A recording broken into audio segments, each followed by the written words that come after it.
बाहेर मिळणारी चटपटीत अशी रगडापुरी आपण घरच्या घरी अगदी 5 ते 10 मिनिटात कशी तयार करू शकतो, तर तेच आज आपण पाहणार आहोत. तर रेसिपीला सुरुवात करूया. तर चटपटीत अशी रगडापुरी करण्यासाठी सगळ्यात अगोदर इथे आपल्याला लागणार आहेत चणे.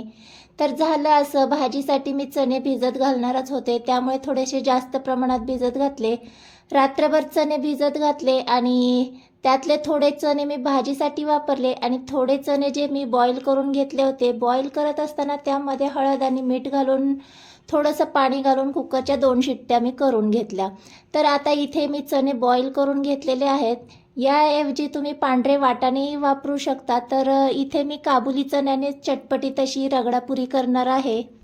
तर आता सगळ्यात अगोदर आपण फोडणी करून घेऊया. गॅसवर आपल्याला कढई गरम करून घ्यायची आहे. आता कढईमध्ये 1 चमचाभर इतकं मी तेल गरम करून घेणार आहे. आता यामध्ये आपण जिरे आणि हिंगाची फोडणी करून घेणार आहोत. छान जिरे तडतडले की यामध्ये बारीक असा चिरलेला 1 कांदा घालून घेते. सोबतच 2 मिरच्या त्या देखील बारीक चिरून घेतलेल्या आहेत, त्या घालून घेते. 2 मिनटं कांदा छान असा परतवून घ्यायचा आहे. तर इथे कांदा बऱ्यापैकी परतवून झाला की यामध्ये मसाले ॲड करून घेणार आहे. तिखट घालून घेतले, अर्धा चमचा गरम मसाला, चवीनुसार मीठ, हळद आणि आमचूर पावडर घालून घेतली. 2 मिनटं मसाले छान परतवून घेतले. आता यामध्ये तुम्हाला टोमॅटो वापरायचा असेल तर टोमॅटोही वापरू शकता, पण मी इथे वापरणार नाही आहे. छान मसाले परतवून झाले की यामध्ये आपण जे काबुली चणे शिजवून घेतले होते ते घालून घ्यायचे आहेत. तर पाण्यासोबतच मी घालून घेतले, छान असे मिक्स करून घेतले.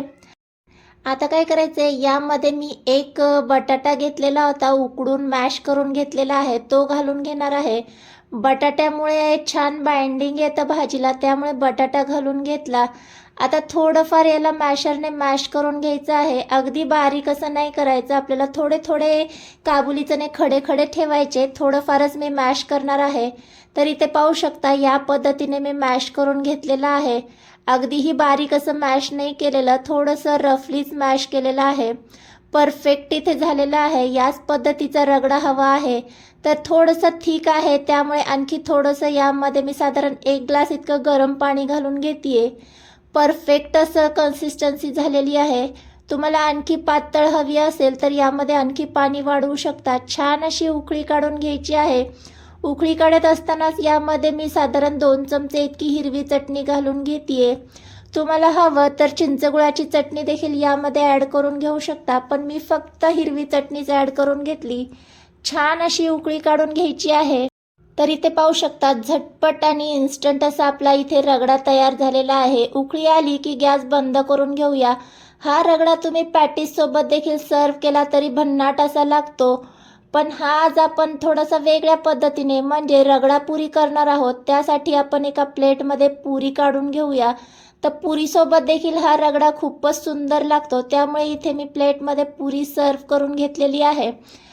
आता त्यामध्ये आपण आवडीनुसार रगडा घालून घ्यायचा आहे. तुम्हाला हवं तर यामध्ये तुम्ही उकडलेला बटाटा देखील ॲड करून घेऊ शकता, पण आपण रगडा करते वेळीच बटाटा देखील ॲड केलेला आहे, त्यामुळे एक्स्ट्रा बटाटा मी यामध्ये घालणार नाही आहे. आवडीनुसार रगडा घालून घ्यायचा आहे. तर आपण रगडा करत असताना हा काबुली चण्यापासून केलेला आहे. पांढऱ्या वाटाण्याचा देखील रगडा हा खूपच सुंदर लागतो. पांढरे वाटाणे किंवा काबुली चणे कशानेही केला तरी हा रगडा भन्नाटच लागणार आहे. तर आता आवडीनुसार त्यावर कांदा टोमॅटो घालून घ्यायचा आहे बारीक चिरून.